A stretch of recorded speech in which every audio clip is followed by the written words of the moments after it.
चलिए हम next topic देखते हैं। Page number 35। Topic is opposition और disadvantage of scientific management. Scientific management के क्या डिसएडवांटेज हैं।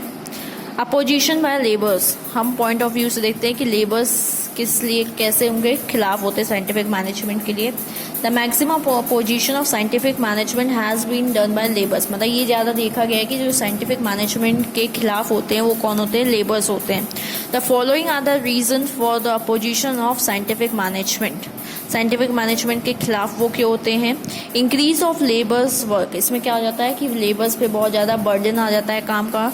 To adopt scientific management it is necessary to increase the efficiency of a labour and so the work load on labour is increase. इसमें यही बोला गया है कि उनकी एफिशिएंसी को इम्प्रूव किया जाता है और जिससे वो ज़्यादा से ज़्यादा काम उनसे करवा सकें। The increase work load creates bad effect on the health of the labour. ज़्यादा किसी पे बर्डन डालना काम का तो उससे क्या होगा, उनकी हेल्थ खराब हो जाती है। And hence it is oppose by labour, इसलिए लेबर इसके अपोजिशन में होते हैं, उसको वो डिसएडवांटेज मानते हैं। स्ट्रिक्ट कंट्रोल, साइंटिफिक मैनेजमेंट में क्या होता है, बहुत ज़्यादा स्ट्रिक्ट कंट्रोल होता है, डिसिप्लिन मेंटेन किया जाता है।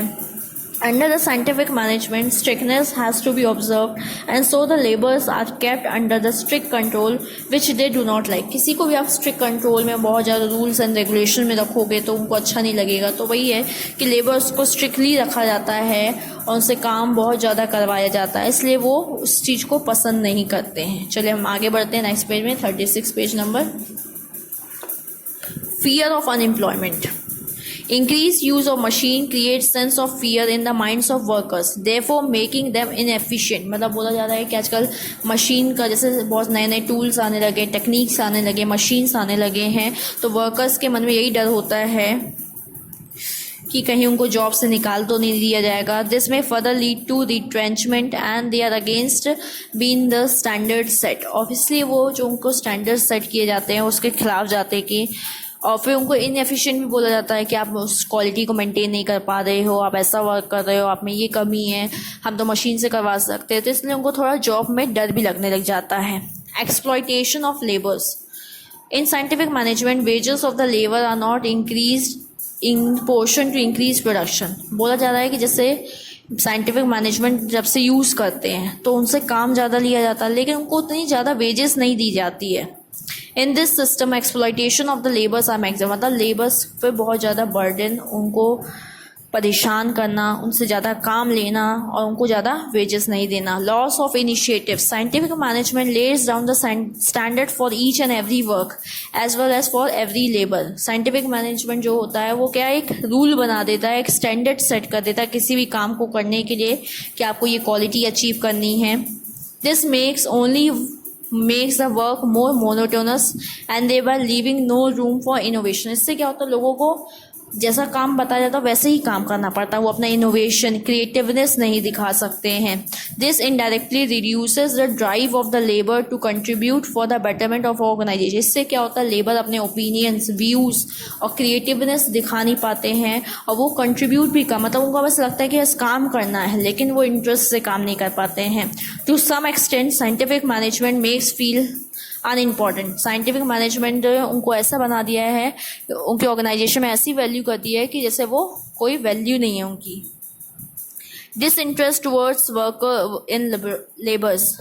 Due to monotonous work and bad working condition, the labor lose their interest. मतलब वही बोला गया है कि कंटिन्यूस वर्क काम कराना, वर्किंग कंडीशन अच्छी नहीं रखना, सैलरी अच्छी नहीं देना, वेजेस अच्छे नहीं देना, तो इससे क्या होता है कि वो उनके अंदर जो इंटरेस्ट रहता है, जो चाव था, वो ख़त्म हो जाता है।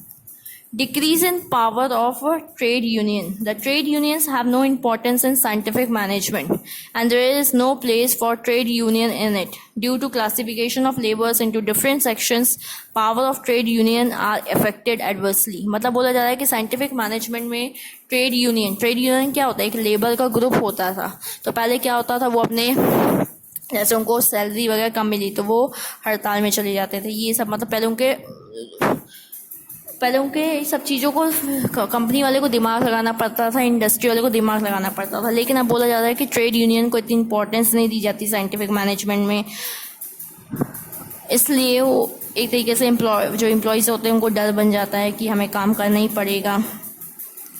Only increase in capital. Laborers are of the opinion that in scientific management, only a capitalist economy can develop.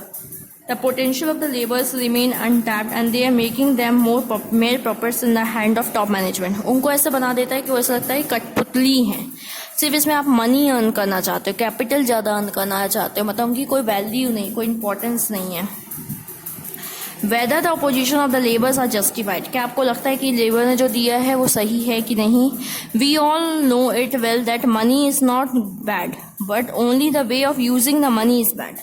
In the same way, all the principles of scientific management have been prepared after various experiments. मतलब ये बोला गया है कि हम पैसा होना बुरी चीज़ नहीं है, लेकिन आप पैसे को किस तरीके से इस्तेमाल कर रहे हो वो आप पे डिपेंड करता है कि आप उसको बेनिफिशियल तरीके से यूज़ कर रहे हो या बैड थिंग्स में यूज़ कर रहे हो. तो ऐसे ही बताया गया है कि प्रिंसिपल्स हैं, अगर आप उसको सही ढंग से यूज़ करोगे तो आपको बेनिफिट करेंगे, अगर आप उसको मिसयूज़ करोगे तो वो आपके लिए गलत होगा. Before implementing scientific management a favourable atmosphere must be build. अगर आप साइंटिफिक मैनेजमेंट का यूज़ करना चाहते हो तो उसके लिए आपको पहले वैसा एटमॉस्फियर क्रिएट करना पड़ेगा. The criticism by trade union and labours are based on narrow concept and it can be safely concluded that if a congenial atmosphere is framed before implementing scientific management, it will prove to be sure success. भाई बोला गया है कि पहले एक environment create करना पड़ता है, तब आप साइंटिफिक मैनेजमेंट को यूज़ करोगे प्रिंसिपल को तो वो सक्सेस ज़रूर होगा. फिर यहाँ पे आपको ये दिया हुआ है कि इन्होंने और क्या क्या काम किया था. Comparative study of similarity of Taylor's and Fred opinion के ओपिनियन कहाँ कहाँ सेम थे. देखिए इसमें दिया है कि both wanted to change managerial condition, दोनों मैनेजिकल कंडीशन को चेंज करना चाहते थे. बोथ वर सब great supporters of human factor, मतलब जो भी लोग करवा रहे थे वो ह्यूमन के डेवलपमेंट के लिए करवा रहे थे. Both gave much importance to forecasting and planning, दोनों ने प्लानिंग और फोरकास्टिंग को इम्पोर्टेंस दिया था. Both were contemporaries, both accepted management as earned talent, both were experts in their own field. Both emphasize working technical and scientific way. Both formulated the principle of management. Both were top-class engineers and both were in favor of accepting incentive-based system. मतलब ये बोला गया है कि दोनों बहुत अच्छे knowledgeable person थे, इंजीनियर्स थे और इन्होंने मैनेजमेंट के डेवलपमेंट के लिए बहुत वर्क किया है. इन्होंने अपने प्रिंसिपल्स भी दिए हैं और मतलब अधिकतर इनके ओपिनियंस मैच करते थे. दोनों मतलब प्लानिंग और फोरकास्टिंग को ज़्यादा फोकस करते थे. ह्यूमंस के अंदर एफिशिएंसी इंक्रीज करने के लिए उन्होंने प्रिंसिपल्स बनाए थे. चलिए अब हम आगे देखते हैं डिससिमिलरिटीज़, जहाँ जहाँ इनके ओपिनियंस डिसमैच किए हैं. Taylor's centre of study was labour. इसमें हम डिफरेंस देख रहे थे, मतलब इनके पॉइंट्स कहाँ कहाँ मैच नहीं करते हैं. Taylor centre of study was labour, जो टेलर्स का सेंटर ऑफ स्टडी था वो लेबर पे ज़्यादा उन्होंने फोकस किया था. Fayol centre of study was manager, Fayol ने किस पे फोकस किया था? मैनेजर्स पे फोकस किया था. टेलर्स प्रिंसिपल व प्रिंसिपल ऑफ साइंटिफिक मैनेजमेंट, जो टेलर्स के प्रिंसिपल थे वो कैसे थे? साइंटिफिक मैनेजमेंट पे बेस्ड थे. और फ्योल के जो प्रिंसिपल थे वो एडमिनिस्ट्रेशन पे बेस्ड थे, मतलब कैसे पॉलिसीज रूल्स वगैरह बनाने पे ज़्यादा बेस्ड थे. Taylor's experiment point was factory, उन्होंने एक्सपेरिमेंट कहाँ करके देखा था? फैक्ट्री में. Fayol's experiment point was top administration, मतलब वो मैनेजर पे ज़्यादा फोकस किए थे, जो टॉप बॉडी थी उन पे ज़्यादा फोकस किया गया था. Taylor's justified functional organisation 8 boss scheme, Taylor ने 8 बॉस पे, मतलब अपन ने देखा था प्रोडक्शन इंचार्ज और प्लानिंग इंचार्ज, उसको 8 पार्ट में डिवाइड किया था for enterprise. Fayol justified unity of command, Fayol ने बोला था कि यूनिटी ऑफ कमांड होना चाहिए, एक बॉस होना चाहिए, एक ऑर्डर देने वाला होना चाहिए. फिर नेक्स्ट पेज में आते हैं. इन्होंने दिया था Taylor study and contribution was lower level, इन्होंने लो लेवल पे फोकस किया था और इन्होंने टॉप मैनेजमेंट पे, टॉप ऊपर की अथॉरिटी पे ज़्यादा फोकस किया था. Taylor is also called as factory expert, इनको फैक्ट्री एक्सपर्ट के नाम से ज़्यादा जाता है और इन्हें मैनेजमेंट, माना ये मैनेजर पे ज़्यादा फोकस करते थे. Taylor principles are not applied in practice.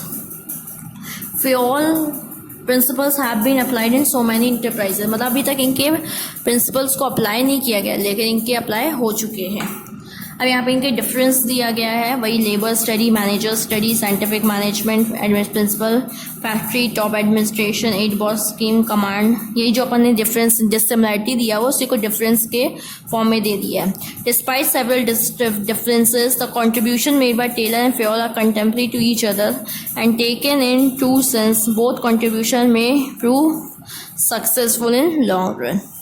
इसी तरीके से आपका ये चैप्टर ख़त्म होता है। Thank you.